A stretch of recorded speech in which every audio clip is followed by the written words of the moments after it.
રાજ્યના નાયબ મુખ્યમંત્રી હર્ષ સંઘવીએ મિડલ ઈસ્ટમાં યુદ્ધની સ્થિતિ વચ્ચે ઉદ્યોગકારો સાથે બેઠક કરી હતી, જેમાં કલેક્ટર સહિતનાઓ હાજર રહ્યા હતા. ગુજરાત રાજ્યના નાયબ મુખ્યમંત્રી હર્ષ સંઘવીની ઉદ્યોગકારો સાથે બેઠક કરી હતી. સુરત મહાનગરપાલિકાના integrated control and command centre ICCC ખાતે મળેલી આ બેઠકમાં ગાંધીનગર ઔદ્યોગિક સચિવ સહિત સુરત જિલ્લા કલેક્ટર અને ઉદ્યોગકારો હાજર રહ્યા હતા. ખાડી દેશમાં ચાલી રહેલ યુદ્ધને લઈને ઉદ્યોગો પર થયેલી અસરને લઈને ચર્ચાઓ કરાઈ હતી. ટેક્સટાઇલના યાર્ન, લૂમ્સ અને ઉદ્યોગકારો સાથે બેઠક કરાઈ હતી અને LPG ગેસ અછતને લઈને પણ ચર્ચા થઈ હતી. તો અગાઉ ગાંધીનગર ખાતે મુખ્યમંત્રી ભૂપેન્દ્ર પટેલે ઉદ્યોગકારો સાથે બેઠક યોજાઈ હતી. કોઈ બી અફવા ફેલાવવામાં ભાગ બનશે તો તેઓ પર બી ખૂબ જ ગંભીરતાપૂર્વક ગુનો દાખલ કરવામાં આવશે. છેલ્લા અનેક દિવસોમાં ગુજરાતના ખૂણે ખૂણેથી કાલા બજારી કરનાર લોકો ઉપર કડક પગલાં ભરવામાં આવ્યા છે અને હાલમાં બી દરેક જિલ્લાઓમાં અલગ અલગ ટુકડીઓ બનાવવામાં આવી છે.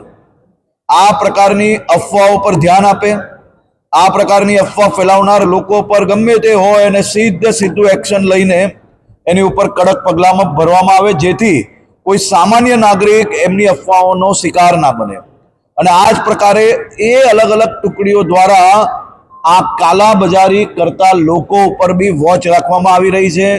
નાગરિકો જોડે સીધા સંપર્કમાં રહી રહ્યા છે, જેથી કોઈ ગેસની બોટલ હોય, પેટ્રોલ ડીઝલનો કોઈ જથ્થો હોય કે પછી કોઈ બી પ્રકારની બીજી જીવન જરૂરિયાત વસ્તુઓને કોઈ બી પ્રકારે જો કોઈ કાલાબજારી કરતું હશે તો એની ઉપર ધ્યાન રાખવા માટે તમામ જિલ્લા, તમામ શહેરોમાં અલગ અલગ વિભાગોની જોડે મળીને એક અલગ અલગ ટુકડીઓ બનાવવામાં આવી છે, જેની માત્ર ને માત્ર કામગીરી આ કાલાબજારીઓ પર ધ્યાન રાખવાનું રહેશે.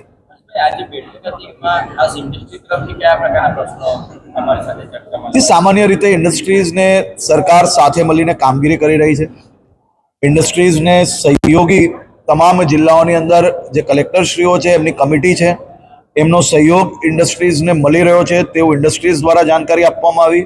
અને ખૂબ સારી વાત એ કહેવાય કે ગુજરાત એ દેશનું રોલ મોડેલ છે. આપણા બધા જ વેપારીઓ, બધી જ ઇન્ડસ્ટ્રીઝ એમને અભિનંદન એટલે આપવા પડે કે સામાન્ય જેવી તકલીફનો હજી શરૂઆત થાય તે પહેલાં તેમને કોમ્યુનિટી કિચન એટલે કે સામાજિક સંસ્થાઓ દ્વારા આપણા જોડે રહીને વર્ષોથી કામ કરતા અન્ય રાજ્યથી આવેલા આપણી જ વચ્ચેના આપણા પરિવારો માટે તાત્કાલિક ભોજનની વ્યવસ્થાઓ ચાલુ કરી લેવામાં આવી. આપણે ખાસ કરીને સુરત અને આસપાસના વિસ્તારોમાં આવા 118 જેટલા કોમ્યુનિટી કિચનો ચાલુ કરવામાં આવ્યા, જે ઇન્ડસ્ટ્રીયલ કેન્ટીન છે. અને ઇન્ડસ્ટ્રીયલ કેન્ટીનની અંદર ગેસનો પૂરતો પ્રમાણમાં કઈ રીતે મળી રહે તે માટેની બી વ્યવસ્થા કરવામાં આવી. તો ખાસ કરીને આપણા ત્યાં કોઈ બી પ્રકારની તકલીફ હાલમાં બી નથી અને આવનારા દિવસોમાં બી કોઈ બી પ્રકારની તકલીફ આ બાબતે નથી પડવાની, જેથી ઇન્ડસ્ટ્રીઝ પોતપોતાના વર્કર્સ જોડે મળીને આવનારા દિવસોનું પ્લાનિંગ સારી રીતે કરી શકે તે માટેની આ એક સંકલ્પના બેઠક હતી. આભાર. હું નિખિલ મદ્રાસી, પ્રમુખ the southern Gujarat chamber of commerce and industry Surat, deputy chief minister Harshbhai Sanghavi અને ગુજરાત સરકારના અધિકારીઓ સાથેની મિટિંગમાં ખાસ કરીને ગેસ અને ગેસની અછતના મુદ્દાઓ પર ચર્ચા થઈ હતી. સરકારે લગભગ બધા જ માંગણીઓ સ્વીકારી લીધી છે અને ગરીબ વર્ગને, ખાસ કરીને કારીગર વર્ગ હિજરત નહીં કરી જાય એ માટેના તમામ પગલાઓ લેવા માટેની ખાતરી આપી છે. અમારી હાજરીની અંદર જ સરકારના તમામ વિભાગોને અને અધિકારીઓને એ સંદર્ભે સૂચના પણ આપવામાં આવી દીધી છે. ગેસ ઉપરાંત જેટલા પણ વૈકલ્પિક ઈંધણ ઉપલબ્ધ છે એ વૈકલ્પિક ઈંધણો કઈ રીતે ઝડપથી ઉદ્યોગને પ્રાપ્ત થઈ શકે તે માટેની સૂચનાઓ પણ અપાઈ છે. ઓવરઓલ જોવા જોઈએ તો આ મિટિંગની અંદર આવનારા દિવસોના ઉદ્યોગના સંદર્ભના ઘણા બધા પ્રશ્નો ગેસના ચોક્કસ જ સમેટાઈ જશે અને અમે જે કેટલાક બીજા પ્રશ્નો રજૂ કર્યા છે એ અમે આવેદનપત્ર દ્વારા આપી દીધા છે કે જેને કારણે આખી જે ઓવરઓલ પરિસ્થિતિ ઊભી થઈ છે તે ઓવરઓલ પરિસ્થિતિમાં રાજ્ય સરકાર ઉદ્યોગોને શું મદદરૂપ થઈ શકે અને રાજ્ય સરકાર દ્વારા કેન્દ્ર સરકારને પણ કેટલીક માંગણીઓ અમે મૂકી છે, જેનો પણ હકારાત્મક પ્રતિસાદ અમને સાંપડ્યો છે. આભાર. ખાસ કરીને અમે ફોરેક્સ રેટની અંદર જે ભારે અસ્થિરતા અત્યારે વર્તાઈ રહી છે એ દિશાની અંદર શું કરી શકીએ. આ ઉપરાંત કાચા માલની અછત, ક્રૂડ ઓઇલના ભાવમાં ભારે ફેરફાર થતા, કિંમતોની અસ્પષ્ટ વ્યવસ્થા, ઔદ્યોગિક ગેસ વિતરણમાં અપૂર્ણતા, LPG ગેસ સિલિન્ડરની અછત, મજૂર વસાવતોમાં અને ખાસ કરીને અમે એ રજૂઆત કરી કે આધાર કાર્ડ ઉપર પણ તેઓને બાટલા આપવામાં આવે એક ચોક્કસ વૈકલ્પિક સમય માટે. લાંબા સમય માટે નહીં, અને ડાયમંડ ક્ષેત્રે પડી રહેલી કેટલીક મુશ્કેલીઓની પણ અમે રજૂઆત કરી છે, જેનું આવેદનપત્ર વિસ્તૃત રીતે અમે એમને આપીશું. નમસ્કાર, હું અશોક જીરાવાલા, વાઇસ પ્રેસિડેન્ટ HGCCI અને president federation of Gujarat viewer association.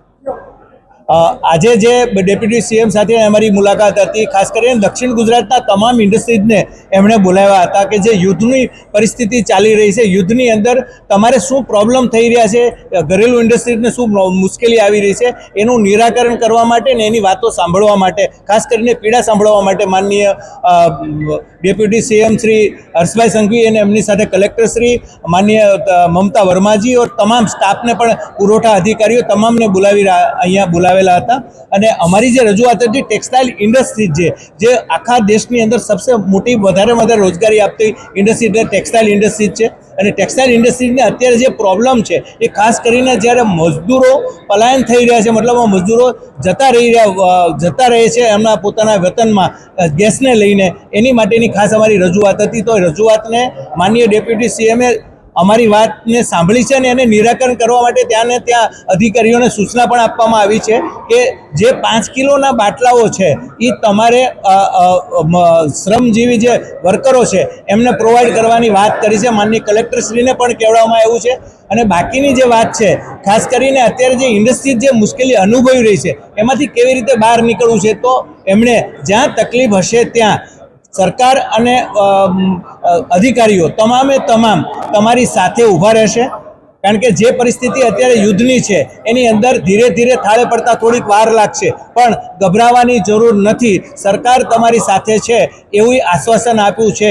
અને હું એવું માનું છું કે જે રીતે વાત થઈ છે એ પ્રમાણે ક્યાંક ને ક્યાંક બાટલા મળવાના શરૂ થયા છે.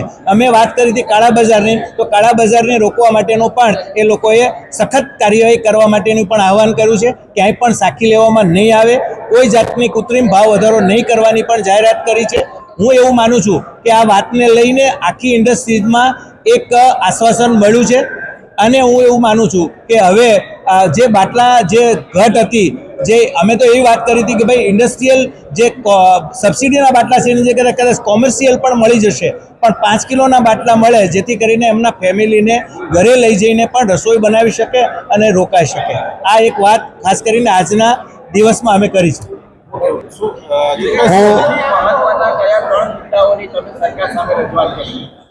હું Jitubhai Vakharia, president south Gujarat textile processors association.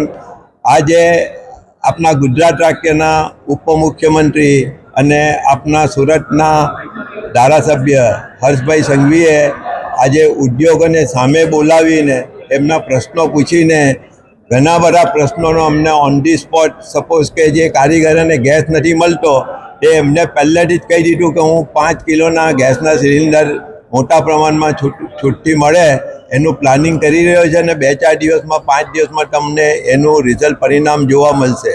બીજા ઇન્ડસ્ટ્રીના જે કોલસાના ઇસ્યુ છે, પછી બીજા કોઈ પણ નાના મોટા ઇસ્યુ છે, એ તમામ એને શાંતિથી સાંભળીને ને સ્પષ્ટ રીતે એમને ત્યાં જ સાથે જ એમના ઉદ્યોગ સેક્રેટરી, એમના ઓફિસના બધા નીચેનો સ્ટાફને બોલાવીને ઇમિડિયેટ એમને બધાને ઇન્સ્ટ્રક્શન આપી દીધેલી છે.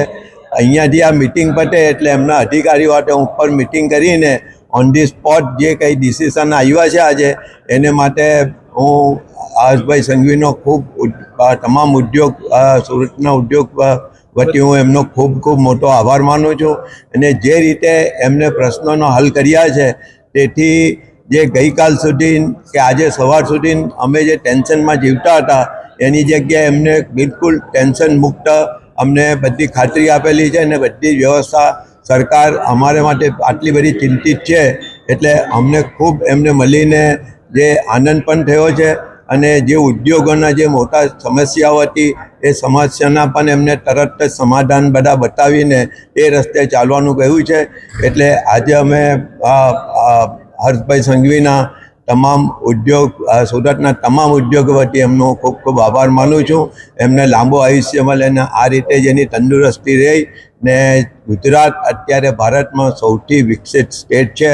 તે અમને આજે ફરીથી એક વખત થયું કે સરકાર આટલી ચિંતિત હોય આ ઉદ્યોગો ચોક્કસ વધવાના છે, ફલવાના છે ને પાલવાના પણ છે. ઓકે